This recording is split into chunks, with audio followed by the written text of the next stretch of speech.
I don't like anything about you, Mother. We want to live with our family alone, so get out. I was dumbfounded by these words suddenly hurled at me by my eldest son's wife, the same words that were said when I had to leave my parents' home alone. Now the anger surged in me at the thought of being driven out of this home as well.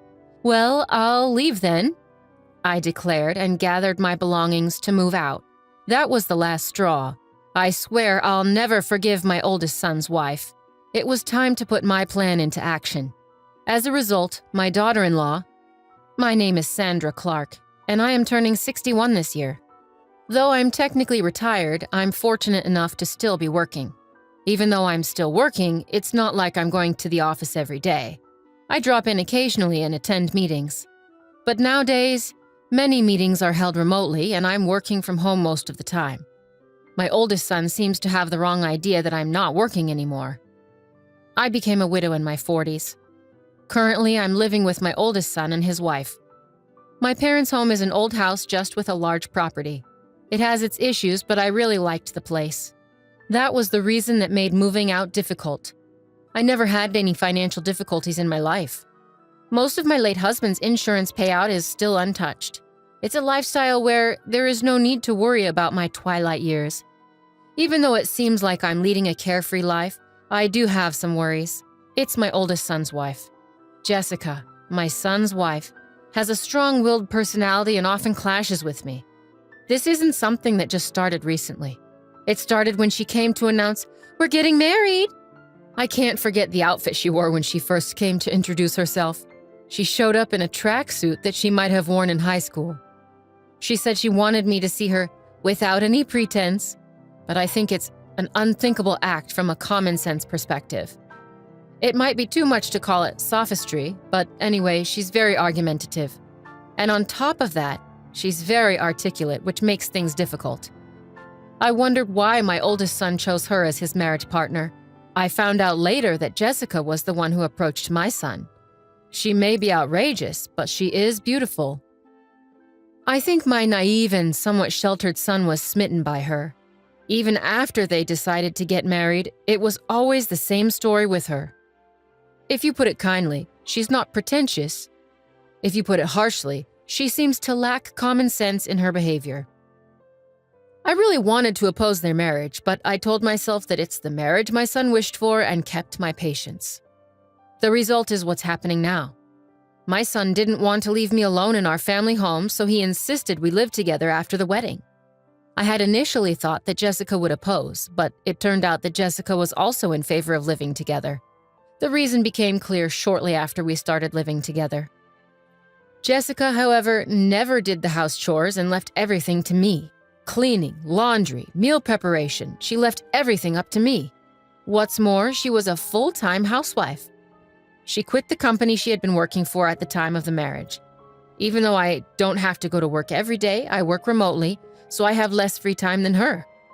When I'm facing the computer for my job, Jessica would make comments belittling me, saying, "I'm just playing around." I used to brush it off with a laugh as it was too troublesome to argue every time, but it certainly irked me when it kept happening. "Jessica, you seem to have quite a bit of spare time. Could you help with the cleaning?" I tried asking this to Jessica, who was idly watching a TV drama. Jessica made a deeply disgusted face. She sighed exaggeratedly and said to me, "The reason I don't do housework is for your sake, Mother. Why don't you understand? It's sad that you can't appreciate my thoughtfulness." She brandished her unique theory and blamed me. According to Jessica, if she does the housework, it would deprive me of my only job. She says that if that happens, seniors become sedentary, which is unhealthy, and there's also a concern about dementia due to lack of stimulation. In other words, Jessica apparently lets me do the housework. Her ridiculous logic almost gave me a headache. "I agreed to live together to make sure you don't slack off, Mother." I was speechless and dumbfounded when she said that with a half smile.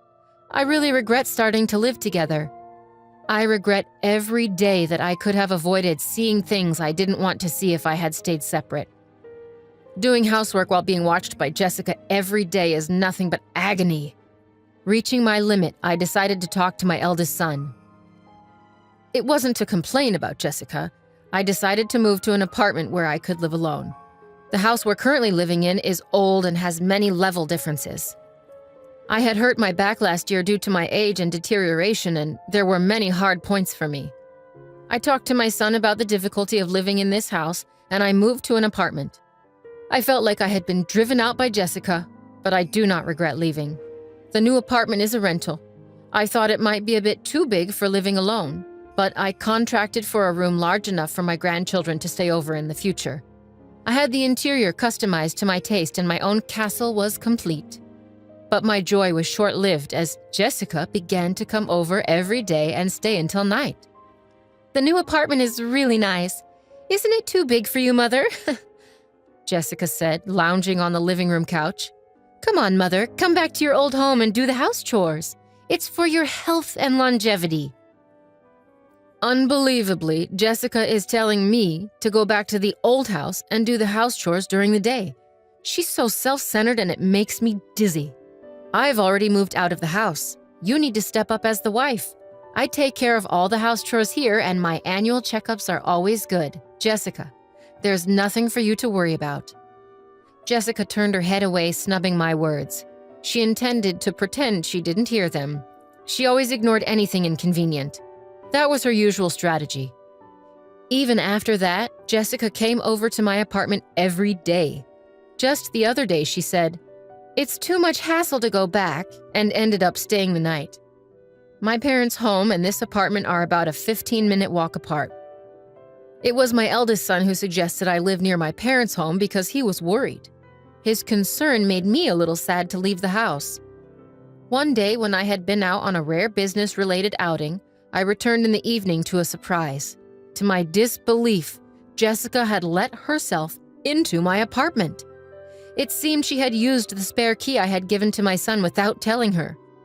Welcome back," she said, lying on the floor in front of the TV, not even bothering to get up.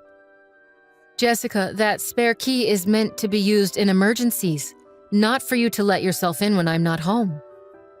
I felt uncomfortable knowing that she'd been in my apartment while I was away. I replied, and for the first time I sternly told her so. She seemed taken aback, since she was used to my normally quick-to-forget anger. She shot me an annoyed look, but I stared right back. "You really are a stingy mother-in-law. I can't stand that about you." Jessica began yelling at me. "I can't stand anything about you, even this apartment. We're a family, so you should leave."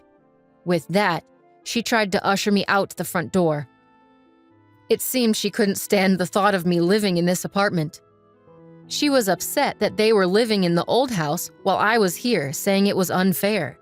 "The rent for this place is being paid by James, isn't it? It wouldn't be strange for us, his family, to live here. That's what living beyond your means means."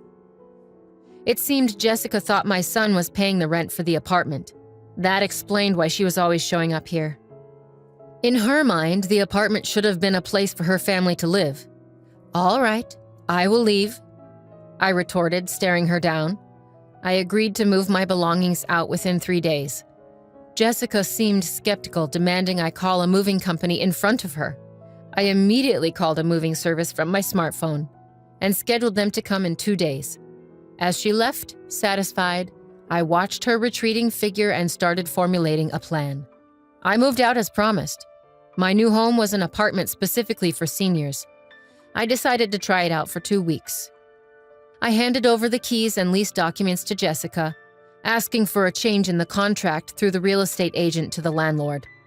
As I've known the landlord for a long time, they were flexible and accommodating, which was a relief. My eldest son was furious with Jessica for kicking me out. He seems to be contemplating divorce, but Jessica doesn't seem to care. On the contrary, she appears to have started living alone in my apartment, declaring, "Well, then let's live separately." I can only marvel at how brazen she is. However, in 5 days, Jessica will come to know the truth. While I was working remotely, my phone began ringing repeatedly. The caller was Jessica. I had been anticipating this, so I had a recorder ready to record the conversation. I pressed the record button on the recorder and then answered the call. "Excuse me, Mother. What's the deal with the rent for this apartment? Why do I have to pay it? This isn't right." As soon as I picked up the phone, Jessica started ranting. I could tell that she was flustered. "Oh, but Jessica, aren't you the current leaseholder? It's only right that you should pay. Is there a problem?" I deliberately spoke in a calm and leisurely tone to irritate Jessica. The flustered Jessica seemed to become even more agitated. "But didn't James used to pay the rent here? We're not even divorced yet, so shouldn't James pay it?" When Jessica told my eldest son about the rent issue, he told her that I knew the truth and that she should call me. In reality, there was never a time when my eldest son paid the rent. In fact, I had been financially assisting him. After retiring from my job, I stayed on at the company as a consultant. In addition to that, I have been working as an advisor in the industry, providing advice when requested and earning a decent salary. With my proven track record, I earned far more than my eldest son. I had been secretly helping my son as he was struggling due to Jessica's extravagant spending habits. "So, it's a misunderstanding on your part, Jessica. Originally, I was the one paying the rent for that place. I didn't make James pay a dime." Jessica, who had been hoping to enjoy living separately in the new apartment, seemed shocked and taken aback. Jessica only said what she wanted to say before hanging up the phone. I immediately contacted my eldest son and let him listen to the recorded conversation. "I've been putting up with it for a while too, but I'm at my limit. You feel the same, right? I'm aware that my son is worn out from repaying the debts that Jessica has accumulated. No matter how grown up my son may be, as a parent, I can't help but lend a hand. Even if people say I'm too soft, I believe it's natural as a parent." My son replied in a small voice, "I'll divorce her. I'm tired too." "Well, follow my instructions then." I told my son my plan and gave him instructions. I first asked him to take paid leave for about 3 days from today. I directed him to discreetly move out his important belongings without letting Jessica know. We don't want her noticing any large trucks, as she might be hanging around nearby. I had told him to gradually move things out during the night. The location where the important belongings were moved was somewhere Jessica was unaware of. It was a single-family home that I had searched for as a final dwelling. In this way, the plan progressed secretly. Then 3 days later, there was another call from Jessica. She was much more flustered than the other day. "What? What are you so flustered about?" Just like the other day, I dealt with her in a deliberately relaxed tone. Jessica was overly anxious, almost in a state of panic.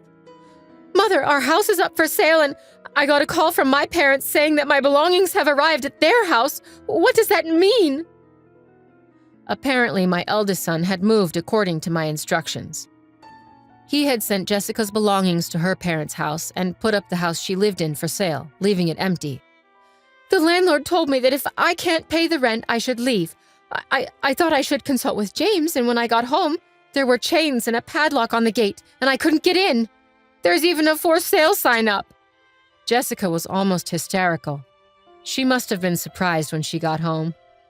I have already formally entered into a sales contract with the realtor. We can't get into that house anymore. "Jessica, there are a few things I want to correct." I started off like that. Now is the time to vent all my built-up stress. "Firstly, I'm no longer your mother-in-law, right? Yesterday, James should have filed for divorce. You signed it, didn't you? You and I are strangers now." Yesterday, my eldest son had submitted the divorce papers to the city office. It seems that the divorce papers were signed by Jessica a long time ago. Threatening to divorce if he didn't do as she said was apparently a habit of hers. My eldest son thought that one day Jessica would rehabilitate. She was the person he had loved enough to marry. When threatened with divorce, he had no choice but to give in, as he once told me. But it seems my eldest son has woken up. He signed his name on the divorce papers that were always used as a threat and submitted them. The divorce papers have been formally accepted. "You always said to James that you could divorce any time. Aren't you satisfied now that things have gone your way, Jessica?" On the other side of the phone, I sensed Jessica holding her breath. She wanted to retort but couldn't find the words. She must be feeling frustrated. "Besides, I'm worried about you. After divorce, you can't continue to live in that apartment without working, can you? And moving costs money too. It's tough." "How did you even manage to pay this amount? I can't believe it." Jessica didn't hide her anger anymore. She yelled at me and continued to curse me. She said she married my son because my late husband left an inheritance. However, I manage all of the inheritance and she cannot move a penny of it. She screamed that nothing was going well despite marrying for the sake of repaying debts. Of course, I let my son listen to this conversation as well. If it came to a divorce settlement, the recording is what I was planning to submit as evidence. I thought it was the end, so I patiently waited for Jessica to finish her tantrum. I think she ranted for about 15 minutes with ease. "I'm sorry, I've been disowned by my family. I have nowhere to return. Please help me." In the end, she started begging me for help, crying. She had caused her parents much trouble due to her spending and borrowing habits, and they disowned her, she said. Come to think of it, I remember feeling something off at the wedding. It clicked for me. That was what felt odd. Jessica with nowhere to go, nowhere to return. I felt a bit sorry for her, but I decided to view it as a consequence of her actions. Apologizing now won't do much. We're strangers now. There's nothing more to discuss. Good luck with your life from here on. I ended the call with Jessica after saying that. I felt a sense of relief. After our call, Jessica apparently caused a ruckus at my eldest son's workplace. My son told me the situation escalated to the point of calling the police when he got home from work. Jessica, who had been squatting at the apartment without paying rent, had her keys changed by the landlord while she was out. Apparently, she can't even get into her apartment now. She probably tried to reach out to me or my son, but we had canceled our cell phones and switched to new ones. We changed our numbers, too. I can only imagine the despair she felt upon finding she can't get through, no matter how many times she tries. We didn't tell her our new address either, so she can't contact us. After causing a scene at my son's company, she was issued a restraining order.